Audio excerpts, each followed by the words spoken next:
Assalamualaikum warahmatullahi wabarakatuh. Apa kabar semuanya? Semoga sehat-sehat selalu.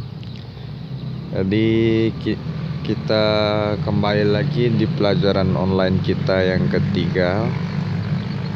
Di kesempatan kali ini kita bakal ngebahas tentang handling dan restraint. Jadi sebelumnya kan kita udah ngebahas tentang apa sih tuh klinik hewan, gimana kalau hewan tuh masuk ke klinik, apa yang harus kita lakukan. Sekarang kita belajar bagaimana cara mengendalikan hewan. Ya, jadi ini penting buat kita agar kita terhindar dari cedera, terluka, begitupun juga dengan hewannya. Oke, apa itu handling? Handling itu adalah memegang, sedangkan restraint itu membatasi. Nah, jadi restraint ini kita membatasi pergerakan hewan gitu ya. Dengan banyak cara kita lakukannya. Nah, jadi dalam ilmu kedokteran hewan ini artinya bagaimana kita menangani hewan tersebut sehingga seperti yang Pak Guru katakan tadi, sehingga kita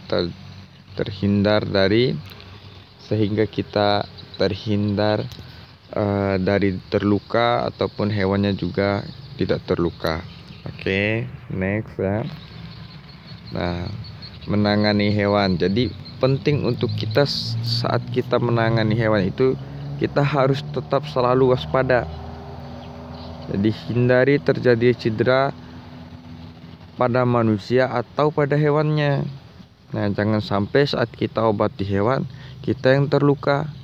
Nah, makanya di sini kita belajar bagaimana cara menghandling atau menghandle, memegang, kemudian merestrain.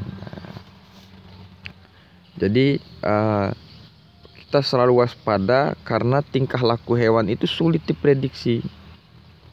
Sangat sulit tingkah laku hewan itu untuk diprediksi. Kemudian jadi penting untuk kita mengetahui tingkah laku hewan, khususnya tingkah laku sosial atau tingkah lakunya dia bagaimana dia setiap harinya, bagaimana dia ke lingkungannya bagaimana gitu. Apakah semisal kalau sapinya pemarah kita harus kayak gimana kayak gitu. Jadi kita di sini benar-benar harus belajar menghandle gitu ya, atau mengendalikan hewan. Nah, jadi pertama kita harus mengetahui bahwa ternak itu atau hewan itu mengenali lingkungannya dengan pendengaran. Nah, jadi dia itu cara dia mengenali lingkungannya itu adalah dengan dia mendengar di sekitarnya. Oh, di sini terbiasa dengan suara kayak gini. Nah, ini adalah tempat saya, lingkungan saya gitu. Nah, kemudian ada daya cium. Jadi ini yang paling umum kalau kita lihat ya, kayak kita lihat paling sering lah. Nah, paling sering itu dengan daya cium ini. Contohnya kayak gini ya, misalkan ya. Jadi dari memilih pakan yang segar dan bergizi. Nah, kalau kita coba perhatikan kayak kambing ya. Nah, jadi dia mencium-cium pakan ini segar atau enggak gitu. Kalau kalian perhatikan kambing itu nggak mau dia pakan yang harus pakan yang benar-benar segar, dia nggak mau. Dia udah jatuh di tanah kita kasih lagi nggak mau dia. Nanti dia cium-cium baunya pakai hidungnya. Nah, jadi nanti kalau dia udah ngerasa itu nggak enak, udah jatuh kontaminasi sama tanah, dia nggak mau lagi. Nah, jadi jantan dapat mendeteksi betina birahi. Nah, jadi kalau kalian lihat sapi itu ngekor-ngekorin betina atau kuda ngekor-ngekorin betina, itu dia pasti ngendus-ngendus atau mencium ya. Cium-cium pantatnya biar dia bisa ngerasain tuh betinanya mau birahi gitu. Nah, kemudian induk mengenali anaknya. Ini yang paling umum yang kita lihat ya. Nah, bereaksi terhadap suara yang keras dan mengagetkan ini dari indera pendengarannya. Jadi dia suara yang keras aja tuh dia gampang kaget ya. Hanya dapat membedakan warna hitam dan putih. Jadi makanya dari itu dari sisi penglihatan dia untuk mengenali lingkungannya itu sangat sedikit gitu. Makanya sapi itu sangat jarang menggunakan indera penglihatan untuk bilang. Kalau kita nih contohnya kayak gini.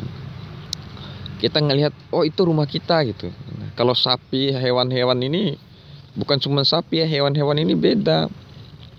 Hewan-hewan ini beda. Jadi dengan indera penciuman, dengan indera pendengaran mereka ini. Nah, namun pada umumnya ada beberapa hewan yang menggunakan benar-benar indera penciuman untuk tahu rumahnya dia. Jadi pada beberapa hewan itu biasanya mereka mengencingi gitu. Mengencingi tempat dia tinggal. Nah, baru nanti dia endus-endus atau dia cium lagi gitu. Dia cium-cium tempatnya, oh di sini rumah saya gitu. Nah, kayak gitu. Nah, penglihatan ternak sapi. Jadi ternak sapi itu mampu melihat apapun yang ada di sekitarnya pada sudut pandang hampir 360 derajat. Jadi di sini kita mungkin kurang tahu ya, bahwa sapi itu sebenarnya mampu melihat 360 derajat, hampir 360 derajat. Artinya coba kalian bayangkan 360 derajat itu berarti satu putaran. Jadi itu hampir bisa melihat satu putaran, hampir bisa melihat. Bukan berarti dia bisa langsung putar badannya kayak gitu ya. Nah, hampir 360 derajat. Daerah persis di belakang tubuhnya lebih kurang 30 derajat. Peka terhadap bayangan. Nah, jadi dia ini peka tuh kayak gini. Ada bayangan dia pasti kaget. Nah, kayak gitu. Hampir kayak gitu. Jadi kalau kalian jalan bukan orang yang dia kenal, kalian jalan, nah pasti dia peka. Jadi dia tahu yang keempat tuh dia tahu wilayah untuk melawan musuh atau menghindari perkelahian. Jadi dia tahu daerah ini nih nggak bisa saya buat melawan musuh saya gitu. Jadi saya harus menghindari perkelahian di sini. Nah, jadi dia tahu kayak gitu. Oh di sini di rumah saya, ini saya bisa menang di sini, kayak gitu. Jadi mereka ini jangan kalian berpikir hewan-hewan tuh nggak ini ya, nggak punya pikiran sendiri gitu. Nah, unik kan hewan-hewan tuh kan. Nah, kemudian kepribadian. Setiap ternak itu memiliki kepribadian berbeda-beda ya. Secara umum itu responsif terhadap penanganan yang kalem, halus dan konsisten. Responsif itu memberikan respon. Nah, jadi dia kalau kita tangani dengan kalem, halus, konsisten, nah dia memberikan respon. Jadi tidak menyukai perubahan keadaan yang rutin di lingkungannya. Jadi dia tuh kalau di lingkungan dia tuh terus berubah-ubah, dia nggak senang gitu. Kemudian mempunyai tingkatan sosial. Jadi di hewan itu ada tingkatan sosialnya. Nah, contohnya di monyet ya. Jadi di monyet itu ada mereka tuh memakai sistem kerajaan lah kurang lebih ya. Kerajaan, jadi ada rajanya yang paling besar itu jadi raja. Nah itu contoh kayak gitu tingkatan sosial, ada anak buahnya kayak gitu.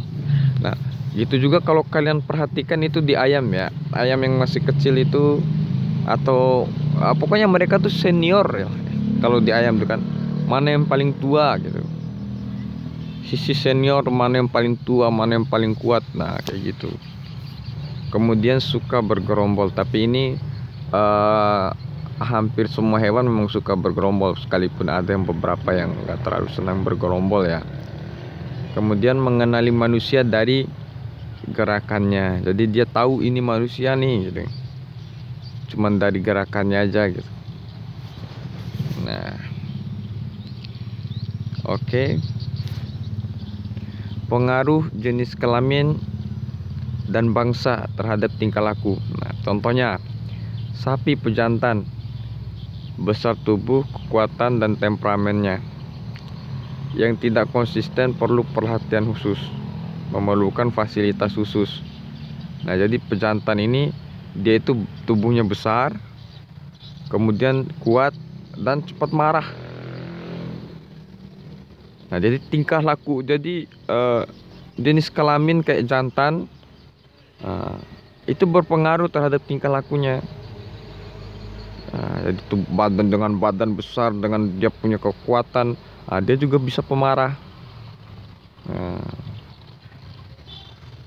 Jadi dia itu memerlukan fasilitas khusus. Jadi dia perlu ruang tempat sendiri atau perawatan tersendiri.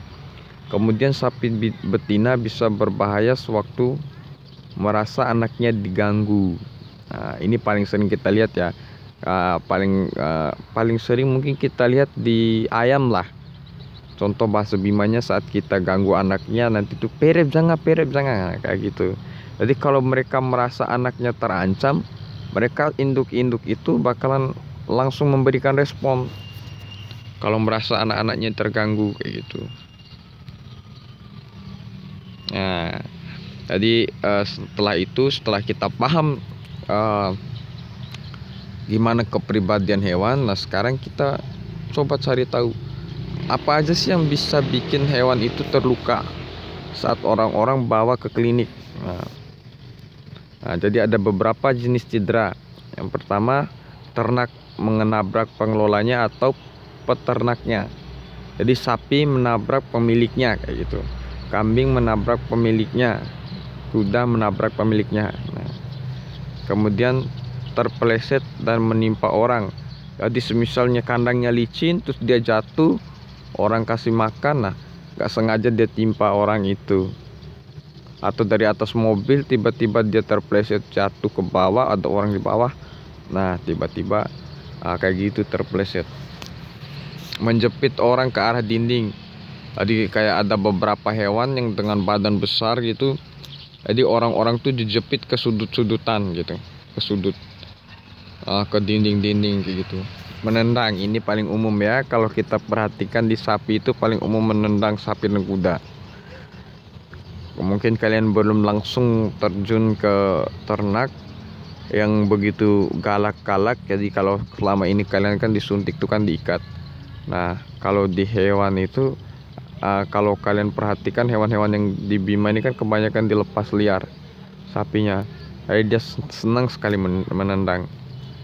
Jadi selain cedera fisik itu kan, cedera fisik itu kan luka luar, traumatik, hewan juga bisa mengakibatkan cedera berupa penyakit. Jadi selain cedera fisik ada juga cedera berupa penyakit. Nah, oke. Jadi bagaimana cara kita, sikap kita saat menangani ternak, Pak? Gitu.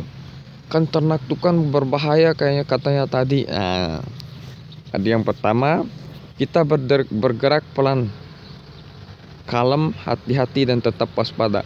Pelan-pelan aja jalan gitu, tenang, terus hati-hati, terus waspada.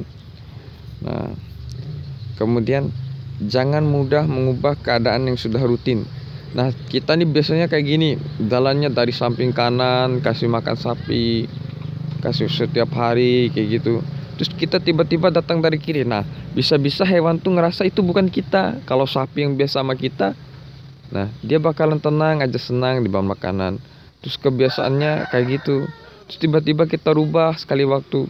Nah, itu bisa dianggap ancaman atau orang lain gitu. Kemudian bersiaplah untuk menghindar. Jadi saat kita kasih obat ke sapi, suntik sapi, kita tuh harus bersiap-siap untuk menghindar. Bukan berarti kita harus takut ya. Ini namanya waspada. Waspada sama takut tuh sedikit berbeda ya. Di waspada tuh kita udah siap gitu. Gitu.